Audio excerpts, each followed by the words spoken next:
Loyalty balon anay nakalabuot naman ni sa impormasyon sa aton sining pamunuan diri sa Mayo National Yes, High sir. School. Oo, nakalabot na inasamon kagabi pa. Pinakita na sa mga group chat. Kag sa mga na-inform naman. Okay. No ma'am, with this, we do understand nga natabo ining incidente outside sa school premises. Yes, sir. Oo. Pero we would like to know ano ang mga intervention karon nga himuon or may nahimo na balang intervention ang Maayon National High School para nga hindi na maluwat ang kasubong sining insidente bisan pa sagwa sa aton premises. Yes, sir. Actually, kagapon, may letter na kami dito for police visibility nga ikuan diri sa eskwelahan nga may police ibala dira especially dira sa namon nga exit area. Kay dismissal time daw mo na siya da permi ang ginaano ko no. According sa ila dira ko no sang una kay syempre dia bago pa malang ko di. Amo ko no na daw sang una pag man magwa bala sila.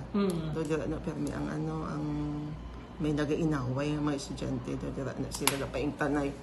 So ang ginhimo naton actually naka-request na kami da sang tanod sa aton nga kay Barangay Captain Ramil Malapaho kag naka-request naman kami for police visibility ato na dito sa mayor's office. Bisan wala ba kami ka-request actually may police na inadira na naka-detail galing kay do kagapon lang abi guro basi masako ang kwan kag do gapon gid lang daw wala dira police eh. Pero bisan pa may police na, tira, pero nag-request pagit kami formally ang school dito gid for police visibility. Although nga bisan wala kami nag-request may ara naging provide si mayor ya sa amon. Pero based on your investigation ma'am or sa independent investigation niya sa bulutuan, ano ang natabo sa sining duha ka estudyante nga man naglabot sa punto nga nagtapungulay gini sila ma'am? Kwan lang ko ina nang daw ano ganito ang kwan istorya sina sa kagina sa pag-interview namon. Nagsinggit lang ina ang isa Ang victim. Hindi inang nagsumbag. Nagsinggit lang bala kay daw nag-react no to ang isa man. Amo na dayon. Nag-react nga man nagasinggit. Ng mga kadto na bala sa kantin daw wala na. Kay daw So bal earlier kahapon ina natabo diri sa eskwelahan. Hapon.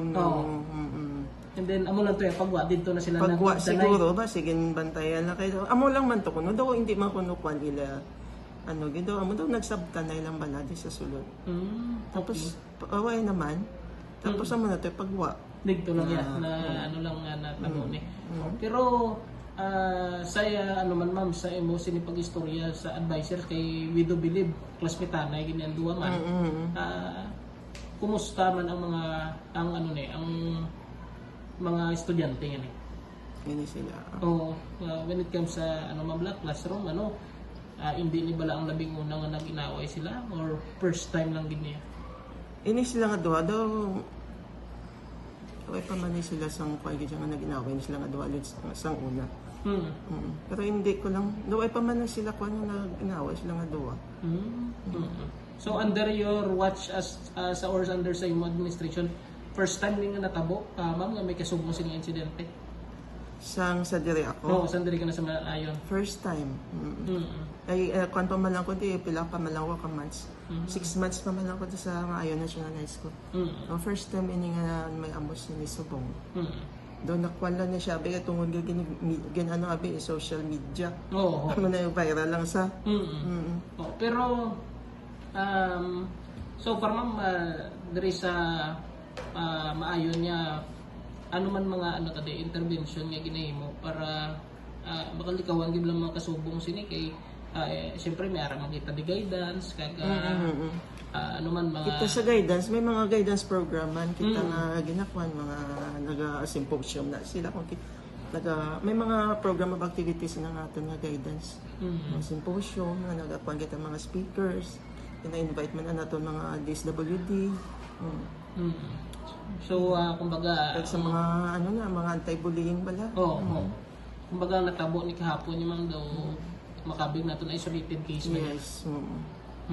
Okay. Hindi man na siya permi nga katabo. Yan lang gid. Pero we do believe ma'am napatawag mo na ang both parties may pag-istorya na nga nagpatawa sila ma'am. Wala pa kay ang mapatawag sila ang sa DBSW. Gin-refer na namo dito, sir. Dito na. Gin-refer na namo dito kay Sagwa man bala. Gin-refer na namo dire. Kagina nag-refer na kami dito, nagsulat na kami referral sa DSWD. Naka-istorya naman gani akong guidance sa dito sa DSWD. So hulaton tanan to ang mangin action sa DSWD. Oo. And we will do some ano man dayon intervention. Okay. Sige. Last siguro Mama Aida, basi may panugyan ikaw sa mga estudyante man sa Mayo National High School. And of course sa mga ginikanan man sa atong diri mga estudyante. So sa mga estudyante namon, no, na kwan lang dapat cool lang. Hindi lang bala magpaingit permi, dapat ang aton nga mind kwan lang kalma lang bala. Hindi madasig magkaakig.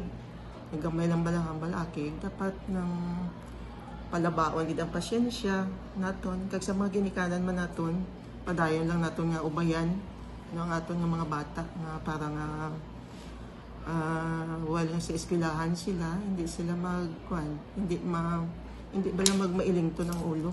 Dapat kuan lang permi.